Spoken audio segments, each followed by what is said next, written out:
Mutual ഫണ്ടുകളിൽ invest ചെയ്ത ചിലരെങ്കിലും പറയാറുണ്ട്, നമ്മൾ ഇൻവെസ്റ്റ് ചെയ്ത പൈസ പോലും തിരിച്ചു കിട്ടിയില്ല, ഇതിലും ബെറ്റർ FDയിൽ കൊണ്ട് പൈസ ഇടുന്നതാണ്. എങ്കിലൊരു കാര്യം പറയാം, അതിൻ്റെ കാരണം മ്യൂച്വൽ ഫണ്ട് അല്ല, പലരും ചെയ്യുന്ന ചില ചെറിയ തെറ്റുകളാണ്. അതെന്തൊക്കെയാണെന്ന് നമുക്ക് ഇന്ന് നോക്കാം.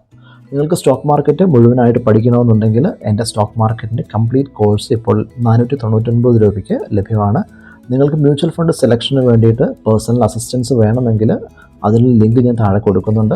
അതുപോലെ ട്രേഡിംഗ് അക്കൗണ്ട് തുറക്കാനും ഉള്ള ലിങ്ക് ഡിസ്ക്രിപ്ഷനിൽ കൊടുക്കുന്നുണ്ട്. ഒന്നാമത് നമ്മുടെ തെറ്റാണ് പാനിക് സെല്ലിങ്. അത് മാർക്കറ്റ് കുറച്ച് താഴേക്ക് പോകുമ്പോൾ പേടിച്ചിട്ട് പലരും SIP നിർത്തും, അല്ലെങ്കിൽ ഇൻവെസ്റ്റ്മെൻറ്റ് സെല്ല് ചെയ്ത് പുറത്തേക്ക് പോകും. പക്ഷേ മാർക്കറ്റ് താഴുന്നത് സ്വാഭാവികമാണ്. ക്ഷമയോടെ കാത്തിരിക്കുന്നവരാണ് സാധാരണയായിട്ട് വിജയിക്കുന്നത്. രണ്ടാമത്തേതാണ് ക്വിക്ക് പ്രോഫിറ്റ് മൈൻഡ് സെറ്റ്. വളരെ വേഗത്തിൽ ലാഭം പ്രതീക്ഷിക്കുന്നു, ഒരു വർഷം കൊണ്ട് വലിയ പണം ഉണ്ടാക്കാമെന്ന് കരുതുന്നു. പക്ഷേ മ്യൂച്വൽ ഫണ്ടിൻ്റെ യഥാർത്ഥ മാജിക്ക് കോമ്പൗണ്ടിങ്ങിലാണ്. അതിന് നമ്മൾ സമയം കൊടുക്കണം. മൂന്നാമത്, നമ്മൾ ഒരാളെ ബ്ലൈൻഡായിട്ട് ഫോളോ ചെയ്യുന്നതാണ്. നിങ്ങളുടെ സുഹൃത്ത് അല്ലെങ്കിൽ യൂട്യൂബിൽ കണ്ടു ആ ഫണ്ടിൽ കൊണ്ട് നിക്ഷേപിക്കും. ഒരിക്കലും നിങ്ങൾ അതുപോലെ ചെയ്യരുത്. നിങ്ങളുടെ ലക്ഷ്യം എന്താണ്, റിസ്ക് എന്താണ്, അതിന് അനുയോജ്യമായ ഫണ്ട് തിരഞ്ഞെടുക്കണം. നാലാമത്തേതാണ് NAV കുറവാണെങ്കിൽ നല്ല ഫണ്ടാണെന്ന് ഓർത്ത് എടുക്കരുത്.